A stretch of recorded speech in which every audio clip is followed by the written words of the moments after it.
But I think part of overcoming emotional eating is understanding the roots behind it. And so what I'm hoping tonight is that to give you sort of that background in terms of why it's such an issue, and then some tools and practical steps you can do to get started. Okay, great. Okay, I've got my clicker, so I have to keep it. Alright. So how would you define emotional eating? Just blurt out your answers. Oh, when you don't feel any kind of emotion Yep. is your opportunity to eat something. Okay. Boredom, unhappiness, Stress. yeah. Yeah. I mean, those are the big three. I think the Yeah. big three Yeah. for me. Yeah. Okay, so I think we're all pretty much on the same page with that. But I guess textbook kind of definition of emotional eating is that it's characterized by us eating food that's, we'll call it hyperpalatable. I use that word a lot tonight. Hyperpalatable, meaning food that tastes really good. Yeah. Right? And usually it's in response to some type, it's usually negative emotion. Yeah. Right. So, one of the things that we do is when we have like these emotions, you call that like stress, loneliness, sadness, anxiety, whatever, it's a state that we're in. And food is often used as a state changer. I don't like this feeling I have right now, and I want to change the state, and food is an easy way to do that. And so, we're going to kind of talk about that quite a bit tonight in terms of like, why do we use food as a state changer? How do we regulate our emotions and so forth, right? So emotional eating. So I'm going to talk about different aspects that contribute to why we emotionally eat. So the first one, which I mentioned before, is the hyperpalatable food. Okay. Why does it taste so good? So I'll give you an example. So a lot of money goes into food research. And so as an example, let's just say Jell-O's coming out with a new pudding. So they'll bring in a panel of people to test out a new flavor. Let's say they bring a bunch of kids in. They'll bring out a sample of it, have the kids taste it, rate it, was it good, not? Kids are like, yeah, it tastes good. So then they bring it back. They bring out another sample with more sugar added in and say, hey, how does that taste? Oh yeah, it tastes good. And they keep doing this until they reach a point where they've added so much sugar that the kids are like, oh, that's disgusting. Like, it's too sweet or something. Well, the sample right before it became too sweet, that's usually the one they choose in order to mass produce. Interesting. Even though the first one, the kid said it still tasted good, they'll choose to make the one that has more sugar. So you think to yourself, well, why would they do that? Like, That's what I'm thinking. it's not a cost savings, right? Because now you have more ingredients, like you need more sugar. So why do you think they would choose that one that's... To create that addictive behavior. So that point right before it becomes like too much is known as the bliss point. So in food research, a lot of time is spent figuring out what is the bliss point. And bliss point is associated with sugar. So they have the same thing for salt. How much salt can we add so that it's flavorful, it's tasty, but it's not too much? Okay, that's known as the burst point. Then you have mouthfeel. That's for fat. Because you know how it feels when you eat something too greasy? Yeah. It's like, it doesn't feel good. So they test that. Or how much fat can we add so that we still have that nice, flavor and taste, but it doesn't give you that greasiness. Vanishing caloric density. So we've all had a cheese puff before, right? And if you put a cheese puff in your mouth and you just kind of, if you don't chew, what happens? Melts. Disintegrates, yeah. They actually studied how it melts, how to create that sort of texture. So the crunch, shape, how things melt in your mouth, all those things are studied and researched in a way, really for one thing, so you keep buying more. Or eating more. Right, eat more, buy more than eat more, yes. And so if you think about it, I don't know if you realize this, but back in the 80s, a lot of ultra processed food companies were owned by the tobacco companies.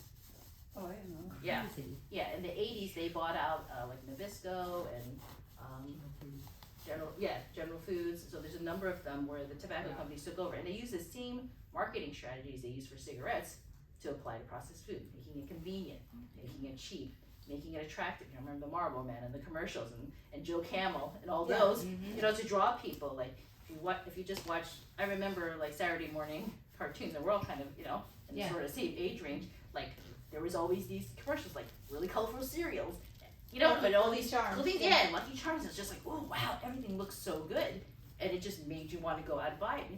If you think about it, when you go to the grocery stores, what are on all the end caps? Right, all the Yeah, bad it's stuff. not the broccoli. Right. You know, like no one's. They're not, it's like the cookies, the chips, and you just walk by. You're like, oh, you know, Mhm. at when you check out, Yeah. like all of those things Yeah. are made, and a lot of that started with the type of marketing that the tobacco companies do. So they thought, okay, convenience stores, we're selling cigarettes at gas stations. Mhm. Let's start putting Mhm. some of this, you know, hyper palatable food there as well. And so it just grew and grew. A lot of those companies don't own, tobacco companies don't really own a lot of it anymore, but they definitely started this trend that's continued to take place today.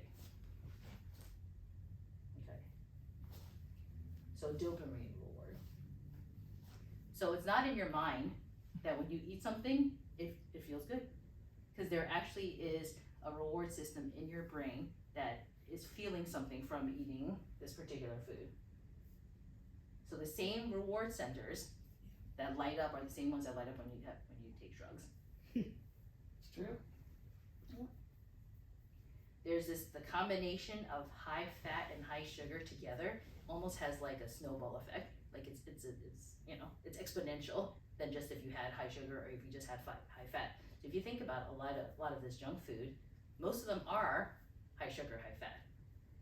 So if you think about like in nature, can you think of any food like naturally or very minimally processed that's high sugar and high fat? No. Right? I was trying to think of one. Avocado's not a high sugar. Avocado's high Right. fat, but And it's not high high sugar. sugar. Some fruits are high sugar, but not high fat. Exactly. Right. Right. So it's Right. either or. Yeah. You know.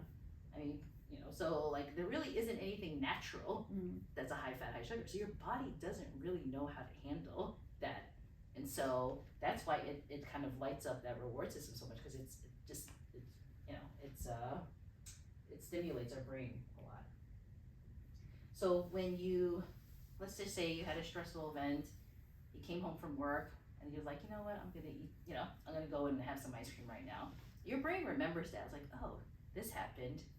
It felt good. I did this. I feel a little bit better, right? So there's a stimulus and then there's a response that we do. And as we do this over and over again, guess what? Our brain remembers it. Our brain reminds us of it. So then when if your body feels unsafe, so if you're super stressed or anxious, lonely, whatever it is, your brain reminds you that, hey, there was something that we did last time that felt good. And it starts to become automatic. So something you don't even think about it anymore. Like we go and we grab food. If we're stressed, like we're not even sitting there thinking, well, I'm gonna eat right now because I'm stressed and I'm gonna do this. It's just automatic.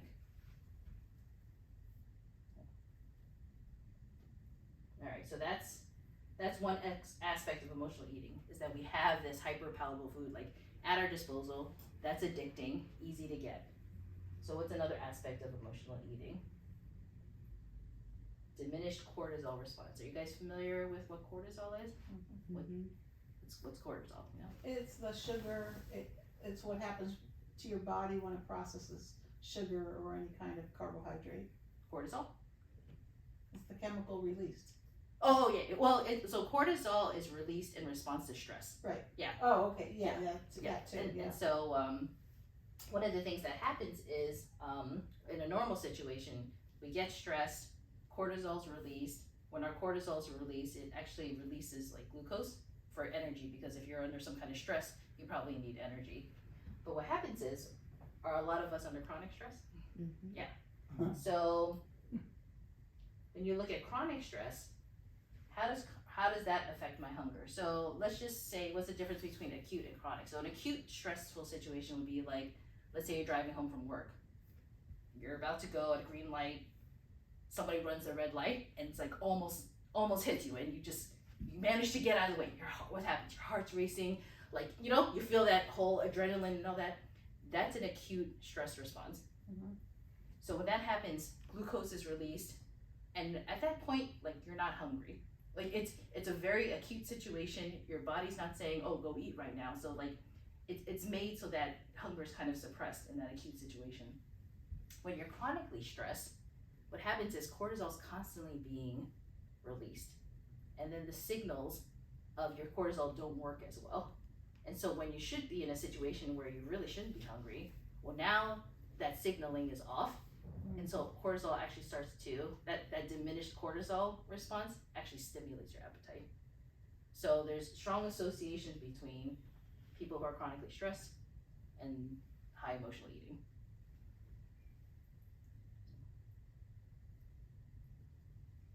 And also higher food intake. So when you look at, if you compare two groups, people who have higher chronic stress and people who have lower chronic stress, the higher chronic stress folks definitely have higher emotional eating and higher food intake. So actually today I have a couple of different handouts for you guys. One is called a perceived stress questionnaire. So a lot of stress, especially chronic stress, is, I think part of it is asking ourselves, is the stress we're feeling actually real? Like the acute stress, when the car's coming at you, like that's real. Yeah. Like you can't, there's no doubt about it, someone's coming at you. But then there's sometimes stress that is perceived. Like let's say we're at work and we think our boss doesn't think we did a good job on this particular project, or we think the coworker over here really doesn't like me or is trying to compete for my job or something.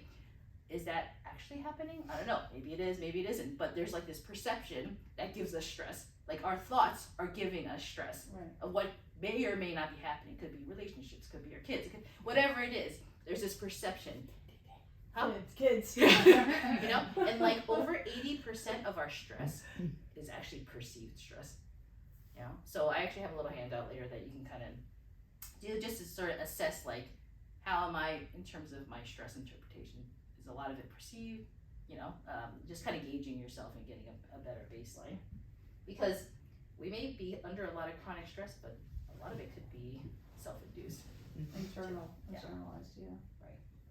And that, again, contributes to the emotional eating. Okay, so we talked about hyperpalatable food, diminished cortisol response. Okay, so what is another aspect? Lack of mindfulness.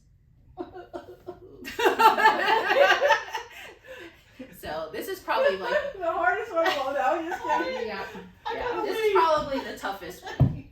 Is the lack of mindfulness. So what is mindfulness? It's being very aware of what you're. To me, it means being very aware of what you're not doing correctly and wanting, even though if you want to be doing it correctly. That's what to me it is. Yeah. Any other thoughts about mindfulness? Trying to stay in the present instead of thinking about the future all the time. Okay. So being present, being completely aware. Yes. Any other thoughts about mindfulness? Well, reformatting the way you're thinking. I like that. Reformatting the way you're thinking.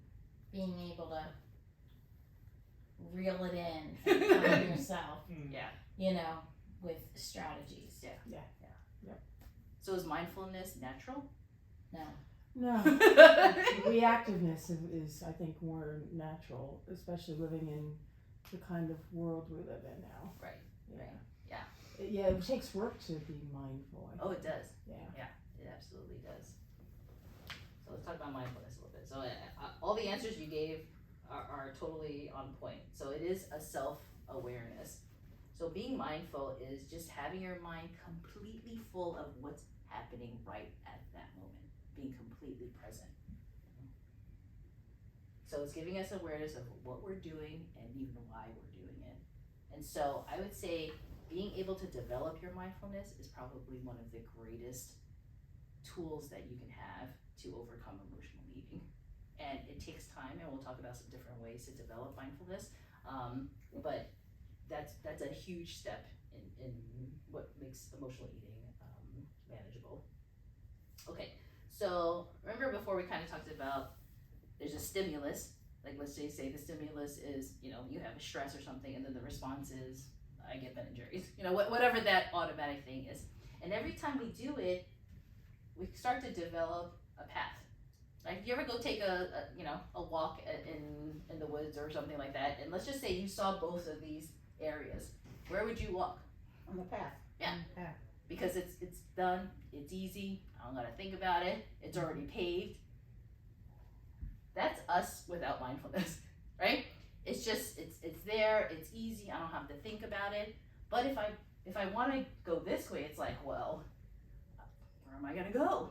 Are there Are there they animals in there that They're are gonna attack me? me too. Yeah, Am I like, gonna what could trip be over there? my- Like, am I gonna get lost? Like, what's gonna happen? And it's just a lot more to have to navigate, right? So it's a whole lot easier to just do that. That's right. But being mindful is about stopping here and looking at it and being like, what could I do here? And oftentimes we don't even think, we just automatically go there. So what we want to do is, as we become more mindful, guess what? The first time you walk through here, it's not gonna be fun. It's probably gonna you're gonna step on things, you're gonna get hit with thorns or whatever. It's not gonna be fun. But after you go through it a few times, guess what? It's gonna start to look like this, little by little. So the hardest part with mindfulness is the first start. And just keep trying. Even though it doesn't always work the first time, even though you still may eat, whatever, it's okay. Just start paving the path. Okay. So I call it practicing the pause. Right? Because that's really what mindfulness is. Because in order to stop and be completely aware, you have to pause.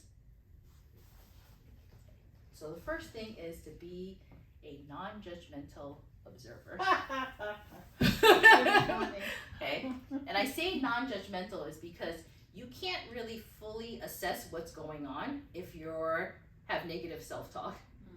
Okay? So like if you're you know, as an example, like you come back home, you're frustrated or whatever, you end up eating something, and then you're trying to like assess what happens. Like, well, you know, I can't believe I ate that. Like, I have no willpower. I'm such a loser. Like, look, I'm getting fatter. Blah, and like, it's like you can't even observe really what's happening because you just have all this negative talk that's going on in your head. Like, oh, of course I can do it. Like, I tried to be mindful. Like, that obviously didn't work. You know, like, and we do this. We talk to ourselves like this. So what you need to do is pretend like you're watching your friend in a situation.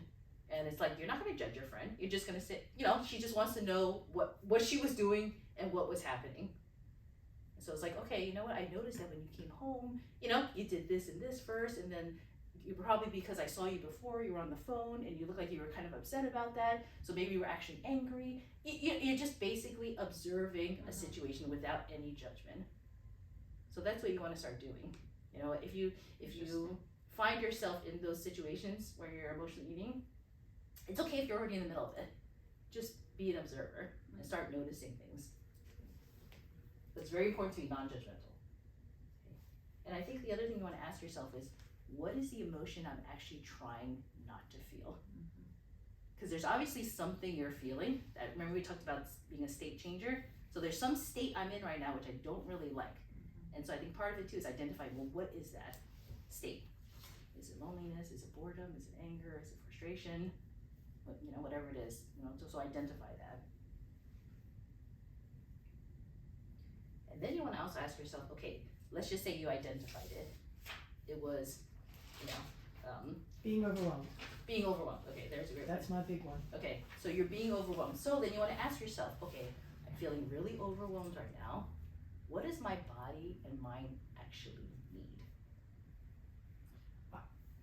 I usually can answer that, but I can't always take action Okay. on what it is that needs. Okay.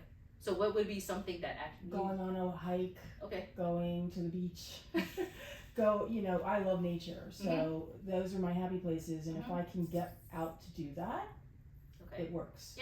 So let's just say just to make it logistically more feasible, like let's just get out of the house and just maybe go for a walk, just get outside, you know, breathe some fresh air, something like that. You know, so to be able to when you practice the pause, then you give yourself the opportunity to ask yourself, what is it that I actually need? Oh, I know. Okay, so I'm gonna go eat this, but it's not actually going to fix my feeling of overwhelm. Temporarily, it'll distract me from it, but it's not, after I'm done, I'm still gonna be overwhelmed by whatever it was that was overwhelming me. If not more.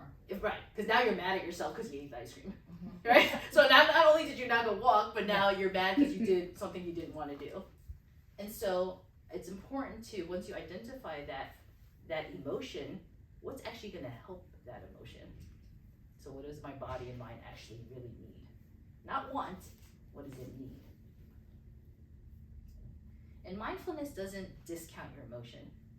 So it's not saying, you know what, you're not actually really overwhelmed. Like, you're fine, Cindy. Like, just deal with it. Like, no, it's not that. You know, it's recognizing the emotion is very real, but what can I do that's really going to help me instead?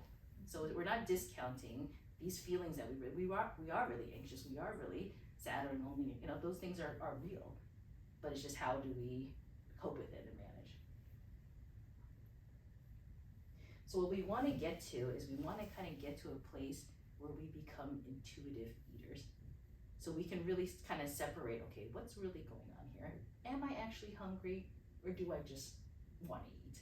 Because there's something that's prompting me to want to eat. And one of the biggest ways to become intuitive eaters is to become mindful. So a lot of studies talk about how people overcome emotional eating, and a lot of it has to do with kind of like mind-based stress reduction techniques, you know, really becoming mindful, recognizing the feelings that you're having, you know, doing other things as alternatives. Like that's really how most people, and in the studies, overcome a lot of the emotional eating, is really becoming in tune with yourself. Okay, so we talked about hyperpalatable food, we talked about chronic stress and how that can stimulate our appetite and that can foster the emotional eating. We talked about the lack of mindfulness, just not being present. Okay. So lack of emotional management strategies. Okay. So do I have any other state changing strategies besides food? Like what do I have in my toolbox? Do I do anything else besides going to food to handle my emotions? Do you guys have any other strategies? Yep. Playing sports, going Okay. on hikes, being with friends. Yeah. Okay.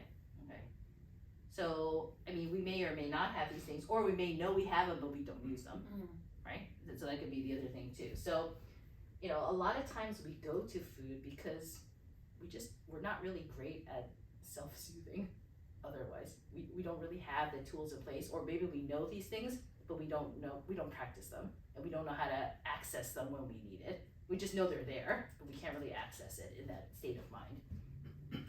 So part of, being able to overcome emotional eating too is developing strategies for yourself that work specifically for you, because the strategy that works for me may not work for you. It's like, what are the things that are going to work for me to help me manage my emotions? And again, it's not discounting emotion. We want to recognize it's real, but there's got to be things that I can do to help me change my state that's not food. So I think in general, and hopefully, you know, when you start to look at your life and the stresses that you're under, how much is perceived, how much is real, can I manage that? Can I reduce that? Are there a lot of things that are just kind of in my head that aren't really stress? Because if you're stressed less, there's less reason to prompt you to emotionally eat. So part of it is just looking at your life and the things that are stressing you. What's really stress, and what are the things that you can try to reduce in your life? Movement.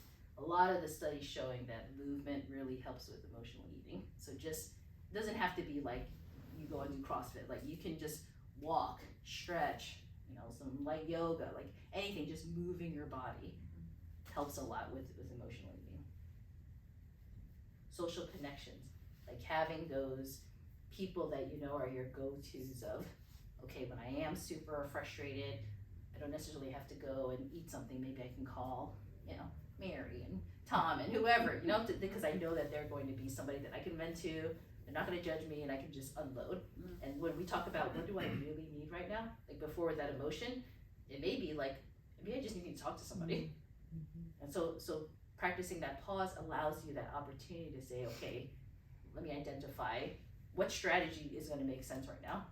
It may not be walking, it may be talking to somebody, it may be going out and moving.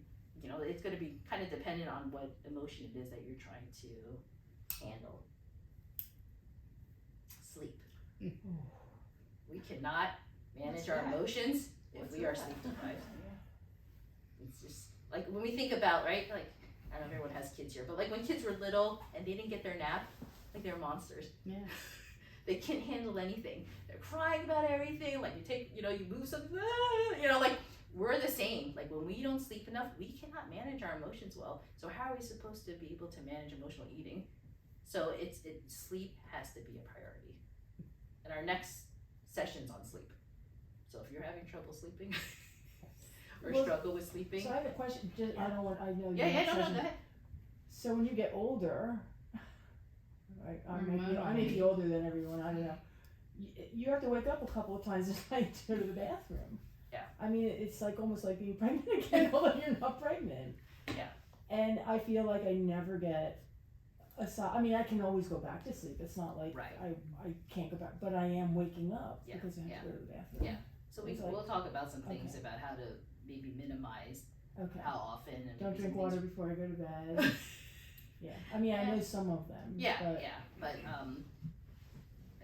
yeah. Okay. but That's it. But mhm. I noticed that. yeah. is Do you on- wake up on- feeling refreshed? Sometimes. Sometimes not. And I think there's other things too that make us wake up. We may think it's because we have to go to the bathroom. It might be a sleep habit, Yeah. right? I mean, I think there's things that we do before bed that actually make us wake up. So that'll be interesting. I'm Yeah. definitely coming to the next Yeah. one. so it could be that too. It may not always be that it's a water thing because we just kind of think. We're Yeah. So like I'm up, all right, so I'm gonna go to the bathroom, but it could be something else that's actually prompting you to wake up 3 times. Yeah. Because unless you're drinking like a ton of water, you probably you shouldn't have to wake up Right. that many. Right. It's Yeah. frustrating. Yeah, I'm sure. Yeah. Like, jeez. I just can't sleep. So we have that. I mean, especially at around our awful. age, I know. it's like we have trouble sleeping. We or if we fall asleep, we're waking up a bunch of times. Or if we wake up once, we're just laying there like, why can't I fall back Well, asleep? sometimes my brain just won't Right. shut off. Right. Yeah. And then I can't go back to sleep Yeah. either. Yep. That doesn't happen a lot, but it definitely happens. So being chronically sleep deprived definitely affects our emotions on it, and how And we the manage it. cortisol, and the cortisol. Exactly. Yeah. So they all kind of It's everything. work together. Yep. Yeah.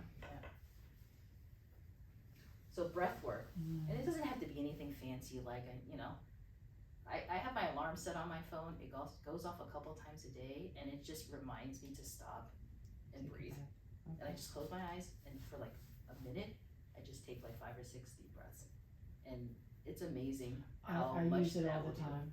Yeah. I do the square thing, the 4 Mhm. seconds Yep. and 4 Yep. seconds, or 5 seconds, 5 seconds, 5 Yeah. seconds. Because our body is when we're feeling like that emotion, your body doesn't feel safe, and so breath work is an amazing way to remind your body that you're okay. So if it does that, your emotions are going to calm down, your cortisol is going to calm down. You're just not going to feel that sense of like this. Okay. And you have to do that on a regular basis, especially I think I'm going to assume we're all kind of like in that menopausal Yeah. age Postmenopausal. frame age time Through it. frame Yeah. where because we don't have our female hormones managing things anymore, like all of a sudden you hit menopause and it's like a whole lot of things change, and one of them is our stress, and it's like we're not able to manage it like we used to be, so we have to do things differently. Are we gonna do one on menopause? Yeah, Or so perimenopause? Yeah. So I'm 60, so I am well through Yeah. menopause. You're not So the I, oldest one in the room. oh, Yeah. okay. but there's still lingering effects There of definitely so is. even though you may be It through changes that period, everything. it does change your It body. changes your body. Yeah. It changes. Mhm. I mean, everything. It does. And actually, I think the last one in March, that talk is about kind of navigating hormonal changes Yes, as we yes, age. Okay. Good. So we are going to talk about that. Okay. Yeah. Trying to cover all the main bases of everything. Okay. Music. So we're talking about state changers. So music is such an easy way to change your state. Like, I don't know if you have like a song that you love, or every time you hear it, you can't help but sing, or you have a song where like you just can't help but like dance and move. So I have a few of those on my phone that I play when I know I need to change how I'm feeling. And I tell myself, okay, if after you listen to the song and you still want to go eat this, then go ahead and go eat it. But at least listen to the song first. And almost every single time when I'm done, I just feel different. It's like, okay, I don't need that. So it's just like, it's that brief moment of that pause to just say, okay, what else could I do right now? And again, you can tell yourself, hey, if I do that, if I call my friend Bob and I still feel bad, then I'm gonna go eat. Okay, you can tell yourself that, that's fine. You can go still eat whatever it is you wanna eat. But just try in that forest, that path, just try something different, and just to see how it goes. You know, laughter, same thing. Like I have a couple of YouTube videos that just like crack me up every time. Well, send them to us. Like the SNL cowbell video. You guys Yeah. see that? Like that's one that just like makes me laugh every single time. You know, so having a couple of things that, you know, just kind of make you feel better. Again, just watch this 1 minute clip, see how I feel afterwards. If I still don't feel well, you know, I can go eat whatever I want. And if you have, you know, faith-based or spiritual practice, I think that's something we don't tap into enough. Like, is there, you know, whether it's prayer or reading or, you know, whatever it is for you, like, go to that as well. Again, practice the pause. Is that something that I can tap into? And refilling my barrel. So a lot of these things I'm talking about is really self-care stuff. And if you sort of envision each of us is like this barrel, and especially as women, we constantly, and as mothers too, are pouring out to everyone, right? And here's my barrel, I'm pouring out in my job, I'm pouring out to my kids, I'm pouring out to my, you know, significant other, I'm pouring out to, like, if we have elderly parents, I'm pouring out into them. Like, there's so many things we're just constantly taking care of, and we're just empty. Like, there's nothing left. So when an emotion comes, or some situation is there, it's like, I got nothing. You know, like, just give me the chips. Like, and, you know, I don't have anything left in me to really handle this. And so part of a lot of these things we're talking about is taking the opportunity to refill your bucket, because you can't give what's not there, and you can't handle it if you have no tools. You know, if you haven't refilled to give yourself that opportunity to deal with something. Okay. Oh, let me just slide over here. And I saw this picture, and I thought, oh, this is so good, because we tend to think self-care is, let me go and get my nails done, let me get a massage. I think self-care is really so much different. It's creating boundaries. It's saying no. It's everyone saying, hey, let's go out tonight. It's you just saying, you know, I really just need to stay home and rest, and saying no to that, and like being alone, forgiving yourself, putting yourself first, you know, asking for help. Like, we never ask for help. Like, we just do everything ourselves. Like, a lot of those things help you manage your emotions, because if you're so stressed out because you feel bad, like you feel like you need to go out with this group of friends because they all asked you, but you really don't want to, but then because you went out, now you're stressed about something that, you know, you're neglecting as a result. Well, who suffers in all that? You do. And so just something simple as like saying no could really help you just manage it, because now guess what, when you come home from going with your friends, now you're stressed out, you're probably going to go eat whatever you know that happens to be around because you're just upset or, you know, frustrated or what. So just those little things have downstream effects on what you do.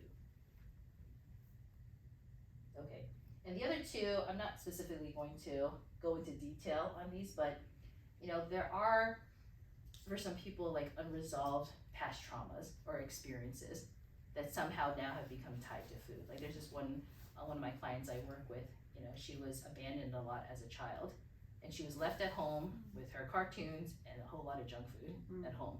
And she associated like loneliness with junk food. So like when she knew when her parents would take off and she was just left alone for like hours and hours and hours at a time, it was just her, the TV, and the food. And so anytime she sort of has this association of loneliness or abandonment, she's just drawn to food. And she's 60 years old now, and really only in the last year or so has she gotten to a place where it's like making the connections of, wow, I emotionally eat because of this trauma that I had as a child of being abandoned all the time. So each of us may have things in our past that we don't even realize give us some connection to food that could cause us to emotionally eat. The other thing is other physiological imbalances. So I don't know if you've heard of like the microbiome, like the good and bad bacteria that we have in our body. Imbalances in your microbiome can foster like more cravings or give you anxiety. You know, all those things can be, you know, hormonal changes. Like those are all things that can make it easier to emotionally eat, because we have, you know, we're just not in balance. So I would say this is probably like the main reasons. It's a huge field. I'm sure there's a lot more, but in terms of like the low-hanging fruit, these are probably the biggest areas in terms of what contributes to emotional eating. And so I have a handout that I made for you guys to basically just say, okay, well, knowing like these are all the different areas, what are some practical things that I can do to get started? And some of it we kind of covered already, but I have the perceived stress questionnaire. I also have another one about intuitive eating. So it's just, again, they're just questions that you rate yourself, and then you just kind of see where are you in that spectrum of am I an intuitive eater or am I not? There's also one on emotional regulation, like how do I actually handle when I'm emotional, like what do I usually do? And again, my goal in giving those to you, don't go crazy and analyzing yourself like, oh my goodness, I think I'm like, I'm not even on the scale anymore. It's really just to give you a baseline of where I am, like how mindful am I, how do I currently regulate my emotions? It's really because you can't attack a problem unless you know what the problem is. So I think just kind of knowing where you are and where you stand will help guide you on what to work on. Again, so be the non-judgmental observer, really important. Practice the pause. Assess your current coping strategies. So if you have strategies, ask yourself, are those strategies working? So when I'm stressed, I usually do this. If it works, great, keep doing it. Assuming it's non-food related. Yeah. If it doesn't work, then you want to reassess, okay, is this a good strategy, but I just don't use it? Or is this really not a good one? And so kind of think about, what do I have in my toolbox now? Do I use it? Does it work? Start identifying your triggers. And that's when you start becoming a non-judgmental observer, is when you start to realize what your triggers are. So is it that every time I get off the phone with my sister, I just, I get so frustrated and I walk straight to the refrigerator, I don't even think about it. I get off the phone, I do that, So like, what is it? Is there somebody at work who's like, oh, there's Pete again. We're always saying what he's gotta say. So what are those triggers for you that bring up those emotions? Journal. Like, you don't have to get like a fancy notebook or anything. It could be a note on your phone. Like anytime you notice something, just write it down, put it in there. You'd be surprised at the things that you come up with, and then you'll also be surprised how quickly we forget. So you might have some great revelation, and then you're just like, oh, because you didn't write it down or something, you just don't even remember. And what you'll find is, as you journal, you go back and you look, you start to see connections. You start to see patterns. And that's the best way to start overcoming things. It's like, okay, I see something that keeps happening over and over again. So that's important. Do a pleasure inventory. So what this is if I told you guys, okay, you have no responsibilities today. You don't have to go to work. You don't have to take care of any kids. You don't have to bake anything. You don't have to do anything today. The day is totally your day. What would you do?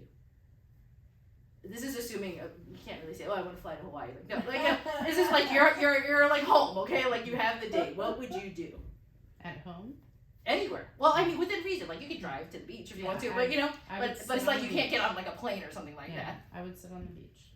So like I think, and most women I talk to, when I ask them to do this, they draw a blank because they spend so much time pouring into everyone else. They don't even know what they like to do anymore. Like, what do I really enjoy? Like, what would I do with myself? So think about that. What are the top 10 things that you would do? And what I want you to do is start thinking about, well, why don't I do these things anymore? And start bringing some of that back into your life. Because, we talk about refilling your barrel. Part of it is doing things that fill you. So we don't do anything for ourselves. And again, it's not selfish. It's putting yourself in a state of mind that you're better equipped to handle what comes at you. So do a pleasure inventory. What are those 10 things that you would do if you didn't have any responsibilities? Okay. Reflection and gratitude. I think when we have that, we're just better at recognizing emotions and stress and stuff, when we can step back and say, okay, is this really worth stressing about? What's really going on here? Prioritizing sleep, we talked about that. Managing your stress, how much of it is real, perceived? Are there some things that there's some ways that I can reduce that? Minimize or eliminate the hyperpalatable food. If it's in the house, it's easy to, to get to. Like, if it doesn't need to be in the house, it's better not to be in the house. So just knowing that food's addicting, it's kind of like if you you had an alcoholic living with you, but you still kept the bottle there all the time. Like, it's hard. It's hard when that person's stressed like that to not reach for that.